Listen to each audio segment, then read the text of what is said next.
उत्तराखंड में हिमालय पर्वत की गोद में केदारनाथ मंदिर 12 ज्योतिर्लिंग में सम्मिलित होने के साथ छोटा चार धाम और पंच केदार में से भी एक है।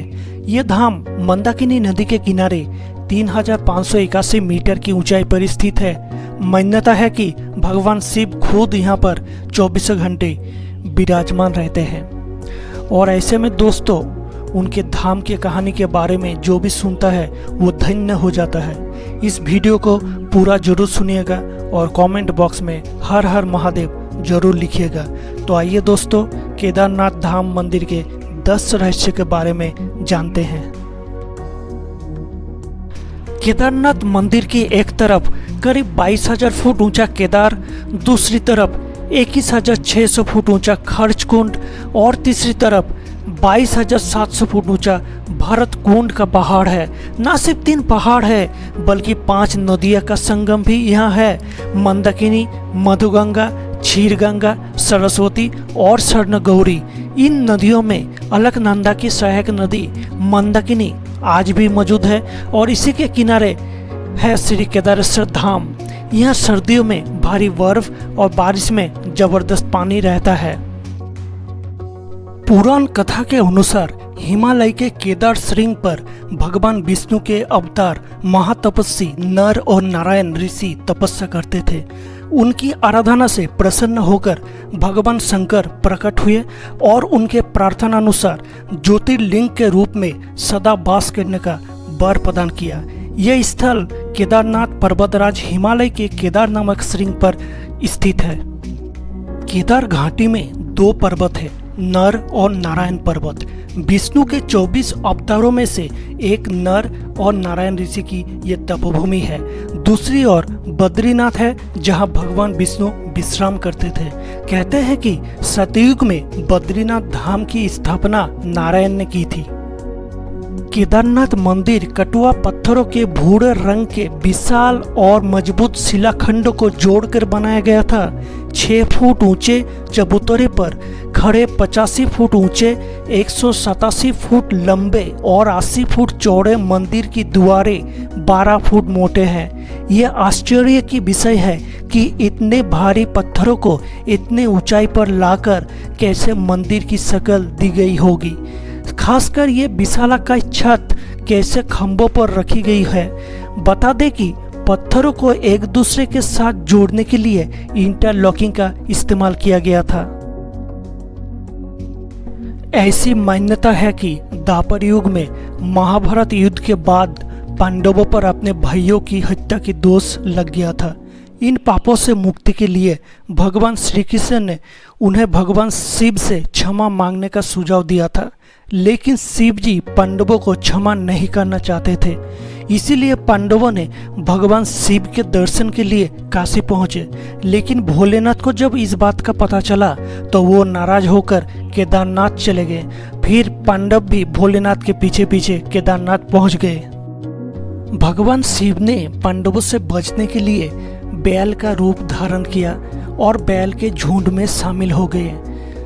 पांडवों को इस बात का पता लग गया, तभी भीम ने अपना विशाल रूप धारण करके दोनों पहाड़ों पर अपना पैर फैला दिए। यह सब देखकर सभी गाय बैल तो भीम के पैरों के नीचे से निकल गए, लेकिन शिव जी जो बैल के रूप में थे वो भीम के पैर के नीचे जाने को तैयार नहीं थे और बैल धरती में समाने लगा। तभी भीम ने बैल की पीठ का भाग पकड़ लिया। पांडवों की इस लालसा को देखकर शिव बहुत प्रसन्न हुए और उन्हें दर्शन दिए। इसके बाद पांडव इस पाप से मुक्त हुए और पांडवों ने यहाँ पर केदारनाथ मंदिर का निर्माण किया, जिसे आज भी बैल का पीठ के आकृति के रूप में पूजा की जाती है। ऐसी मान्यता है कि जब भगवान शंकर नंदी बैल के रूप में प्रकट हुए थे तो उनका धड़ से ऊपरी भाग काठमांडू में प्रदर्शित हुआ, जहां अब पशुपति की प्रसिद्ध मंदिर है।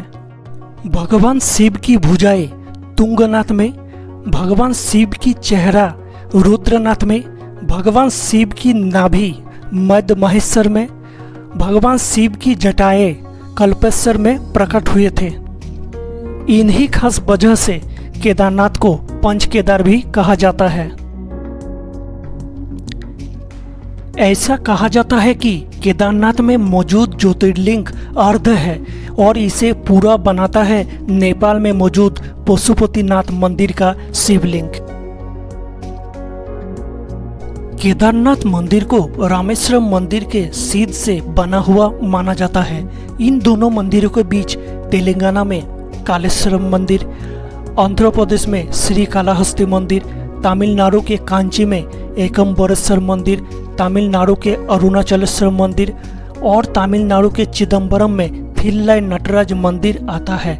ये शिवलिंग पंचभूतों का प्रतिनिधित्व करते हैं।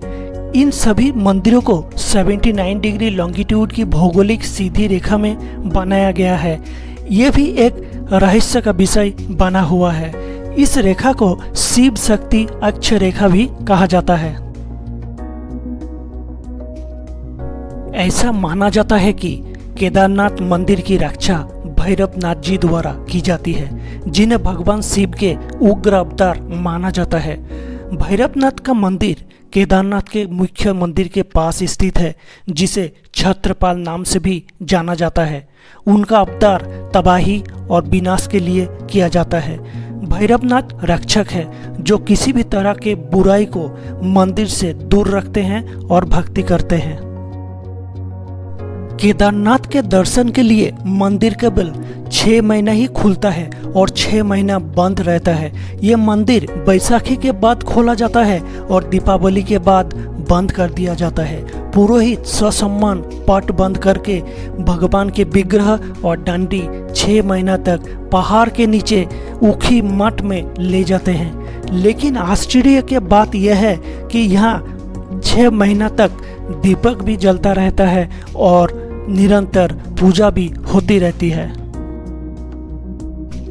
16 जून 2013 उत्तराखंड में आई भीषण बाढ़ ने हर जगह तबाही मचा दी। भयंकर बाढ़ की वजह से केदारनाथ मंदिर में भी हाहाकार वाला मंजर देखना पड़ा था।